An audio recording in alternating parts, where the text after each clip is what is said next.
Welcome to my channel. আশা করি সবাই ভালো আছেন, আমিও ভালো আছি।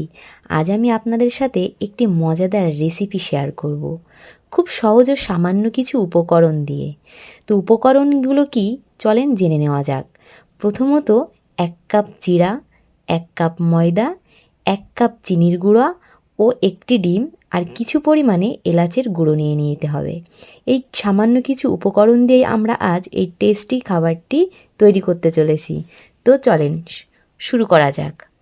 প্রথমে আমি একটি বোল নিয়ে নেব এবং বোলের মধ্যে 1 কাপ জিরা, 1 কাপ ময়দা ও 1 কাপ চিনি নিয়ে নিয়েছি এবং একটি ডিম ও সামান্য পরিমাণে এলাচের গুঁড়ো নিয়েছি। এলাচের গুঁড়োটা দেওয়ার কারণটা কি জানেন? কাঁচা ডিমের গন্ধটা যেন বার না হয়। এরপর সব উপকরণগুলি আমরা একসাথে মেখে নেব। মনে রাখবেন, জল মেশানোর কোনো প্রয়োজন নেই। কিছুক্ষণ ধরে মিশ্রণটি ভালো করে মেশাতে হবে। এরপর আপনাদের যেমন ইচ্ছা তেমন শেপ করে বানিয়ে নিতে পারবেন। এবার চুলোয় একটি প্যান দিয়ে কিছু পরিমাণে তেল দেব। তেলটা একটু গরম হলেই বানিয়ে রাখা মিশ্রণটি আস্তে আস্তে তেলে ছেড়ে দেব এবং ভালো করে ভেজে নেব। দেখুন, পিঠাটাকে সার্ভ করে নিয়েছি।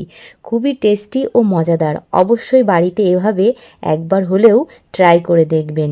তো আমার আজকের এই রেসিপিটি এই পর্যন্তই শেষ। আপনাদের ভালো লাগলে অবশ্যই লাইক, কমেন্ট ও শেয়ার করবেন এবং সাবস্ক্রাইব করবেন। পাশে থাকা বেল আইকনটি চেপে দেবেন যাতে আমার নিত্য নতুন রেসিপি দেখতে পারেন। Bye bye.